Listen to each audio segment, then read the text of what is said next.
This is the Geneva Show Report coming to you with our daily political show, sometimes daily, called Left Jab. Right hook. And we discuss on here, of course, the different political views that are going on back and forth. We are very polarized as a nation still, even though Donald Trump is no longer president. He's down there meeting with Republicans, and there's a lot of this left-right stuff still very emotionally touchy that people talk about, and we do too. For example, I don't think it's a surprise that I would mention Marjorie Greene and her craziness of saying laser beams came down and started the California fires. This is an actual representative in office saying things like this. Talking about, the potential death of representatives or Pelosi, which she did. And how that influences what we're doing out here because of the way the media handles it. From my take, the media always has an opinion. It just isn't always presented as opinion. Lots of times it's just selection of what story that you're going to publish. And the stories you don't publish, if you have a media outlet, never get heard from again, unless they're picked up by another media outlet. So there's also competition involved. And you are here to talk about AOC, I'm sure. The more wild side of the left, as opposed to Green and Tom Cruise and some of those. We don't end up talking about, by the way, there's 400 and some odd representatives. You'll notice 400 and some odd don't get talked about at all. They just silently creep along. And so they have to, the ones who really broadcast something wild, those are the ones that get noticed and get on media, and then we end up talking about all the time. And there are many times, these are the most egregious people on the far right or the far left. And yet here they're occupying our attention. What's going on right now, a lot of it is by decree. Joe Biden has been reversing a whole bunch of presidential instructions that Trump That should be done with all of the legislatures. There should be discussion on both sides of the spectrum in regards to all of the executive orders, which I have to say it, Sarah Source, I have to do it. Biden, in one of his interviews, talked about, before he became president, how only a dictator would use executive orders as a way to pass new agenda items. So, with that being said, he has signed more executive orders in his first week of office than the previous 4 or 5 presidents combined, like way more. 33 compared to, I think Obama was next in line with 5. It's hard to argue when people say people said. I don't know what Biden said because I never heard I heard it come out of his mouth. I never heard it come out of his mouth from my standpoint. From her standpoint, she did. Okay, then you can get into a discussion about credibility, which we're always talking about in the media. How much traction is there to what it is we're finding out and then transmitting to other people? It's very difficult, by the way, and it's very dicey. A lot of these orders, also all these laws and orders discussed or undiscussed, have applicability to a ton of people. I mean, when you talk about the pipeline ending or stopping it, you're talking about 7,000 jobs. Those are very personal. Over 50. You're talking about people that take this very personally. Or it's not just an objective thing out there in the distance. And then there's a lot of bad facts. A lot of people still think we're in 1973 and getting a ton of oil from the Middle East. We now get 19% of our oil from the Middle East. But even back then, we weren't getting all of our oil from the Middle East. The highest year we ever had was 39% of our oil. So we never got the majority of our oil from the Middle East. But that's the way we were led to believe, and that was a high percentage that they could cut off or raise the price on, and that would change everything. Well, why are we getting any from the Middle East? Well, there's a number of reasons, because it's a competition, and there's also different kinds of crude. I mean, there's Texas sweet crude. There's the crude that comes out of Venezuela or some of these other countries, and it's of different quality, which means it takes a different amount of money to refine to turn into diesel fuel and gasoline. And so some of the sweetest crude is actually from Saudi Arabia, where you almost don't have to process it at all. All you have to do is crack it to make your fuels that are usable. But maybe processing it would even out the cost of it if we just did it ourselves here and processed our own, instead of all the transporting and all of the money it costs to get it here. Maybe, I don't know. It's a game of supply and price, okay, as the whole world works through this thing. Do you want to have all your oil from home and pay $5 a gallon? Or do you want to pay $2.20 a gallon and have some of it from abroad? Those are questions that do make it personal, but that you have to almost live with that eventuality before you go, why didn't we do this? Why didn't we do something We're going to else? pay that anyway. And then we end up changing leadership over stuff like that. Yeah. So, and we did. We just changed. This is a mighty change in leadership. And one of the things that I mentioned in the newspaper on my article was the two big disappointments I'm still going through with respect to the Democrats taking over.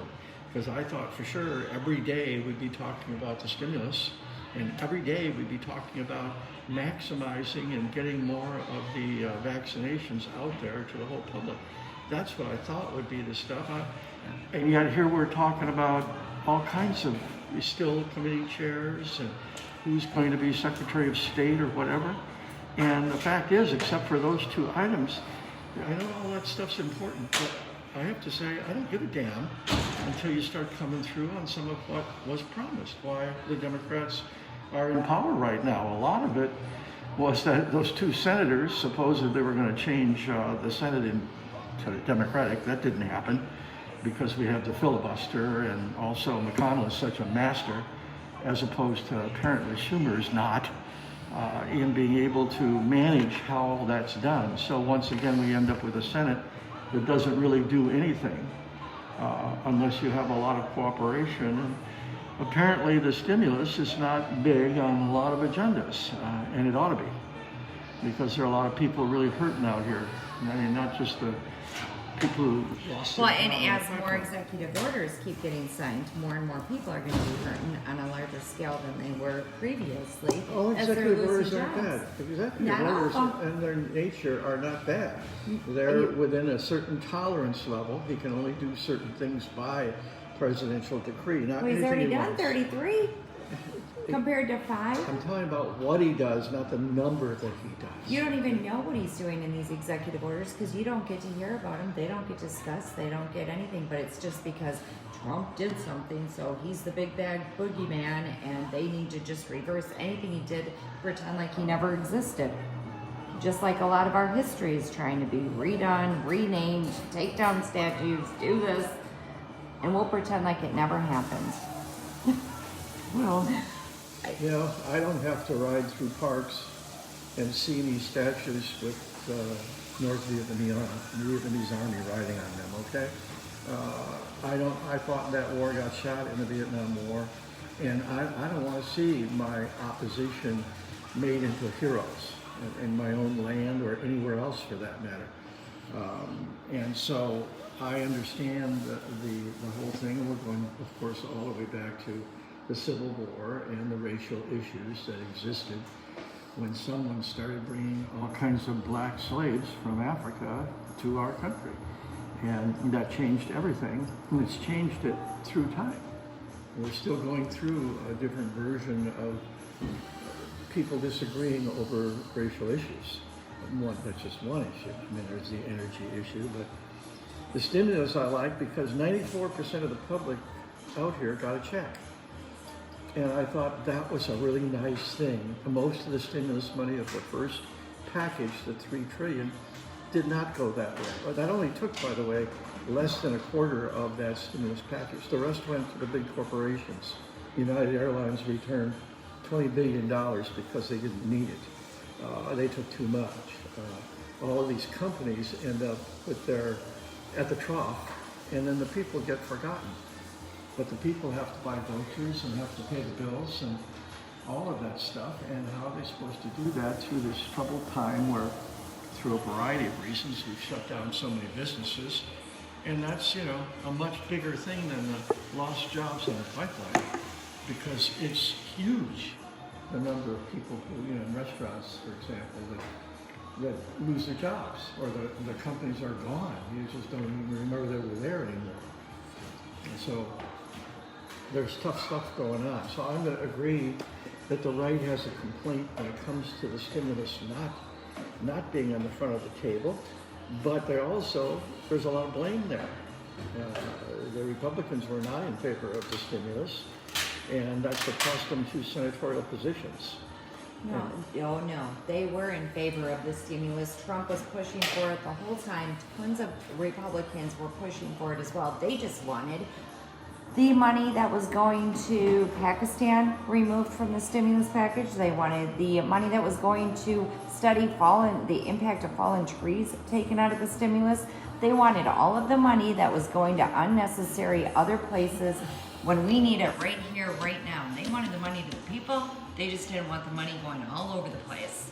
And that's where it ended up going, is all over the place, just so that we could get a measly 600. Get rid of all the others. It's Mr. McConnell who stopped that, and everybody ended up with a $600 check instead of a $2,000 check, which would have been a game changer. 600 was not a game changer. McConnell wanted all that other stuff taken out. If all the other stuff taken out and it was just the stimulus for the people here in America, McConnell would have voted and passed without a question. I don't believe that for a moment. Yeah, it was the Democrats who wanted all that other stuff to all the other countries. I guarantee it, that's exactly what was going down. So you have difference of opinions here. Yeah. When it comes to what the stimulus bill includes, because there's a lot of stuff that gets in there that isn't the stuff that's discussed, or if it's discussed, it's wrongly discussed, and it gets believed. We have a belief problem going on in our country. Our beliefs, if they're not grounded on foundations that are solid, then we end up running off thinking that, well, I'm sorry, the Democratic leadership is all killing children and a pizzeria somewhere in Virginia. I mean, how whacked out do you want to go? Pretty whacked out as you get. And, we can't go there. We've got, lasers from space. I don't think so. Really, Marjorie? Come on. We can't accept that kind of stuff as being factual, and that's why I rail against QAnon so much. And now March 3rd is when Trump is supposed to be inaugurated now, because they were so wrong in predicting that he was just going to step in and take over the day Joe Biden was elected or inaugurated. And that didn't happen. So with all of these end of the world scenarios, what do?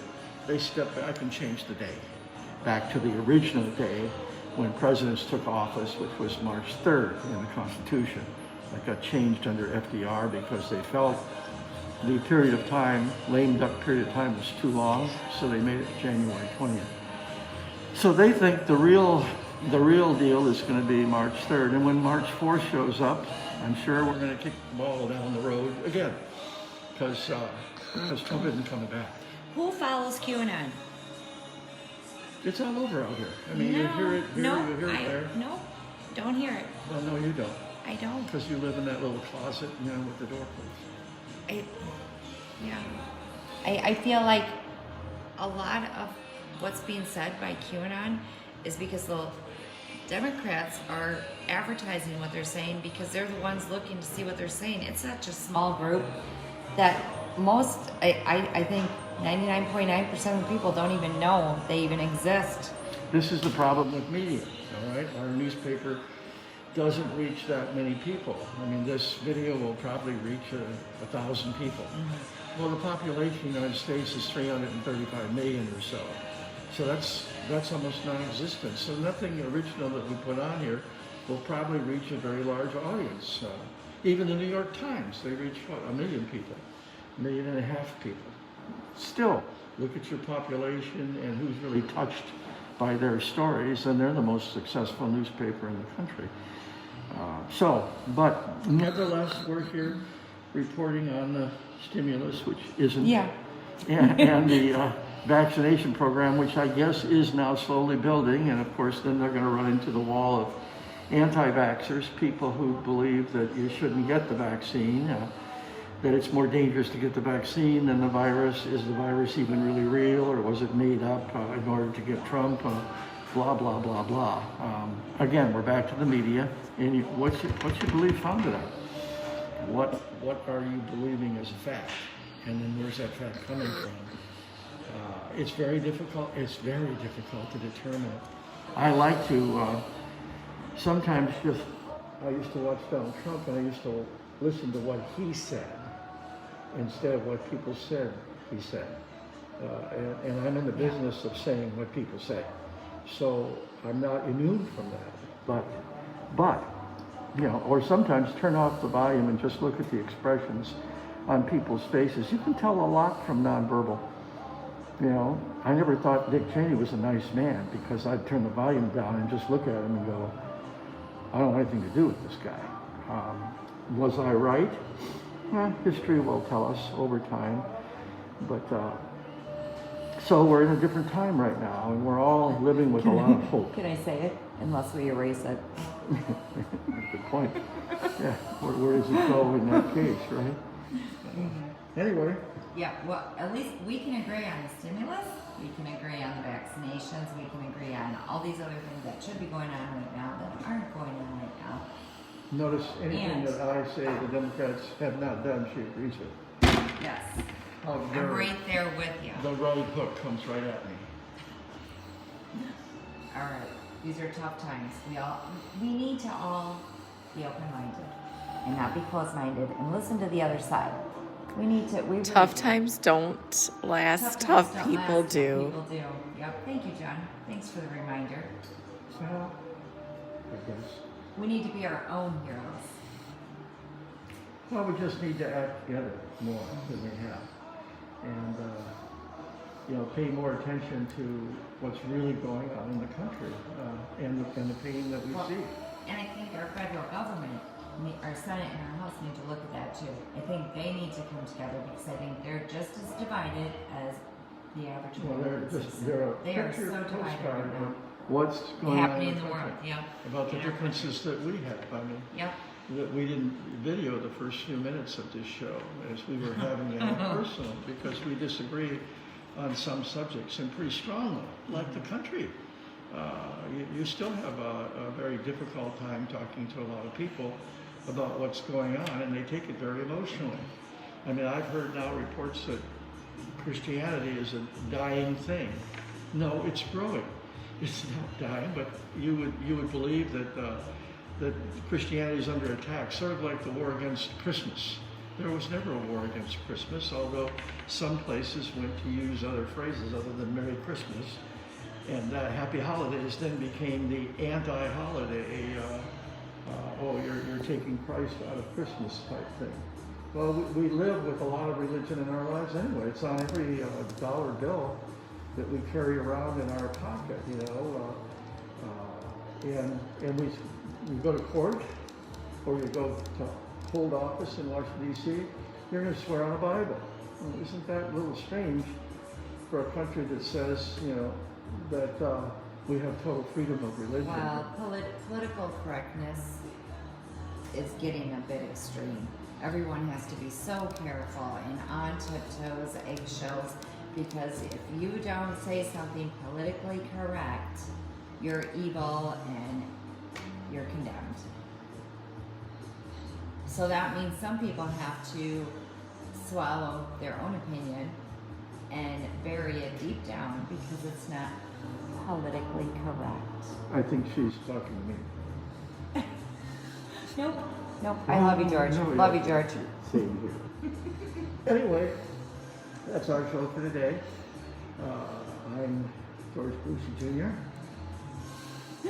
And I'm Lisa Otto. Left jab. Right hook. See you tomorrow. Bye. And Jen Lepkowski.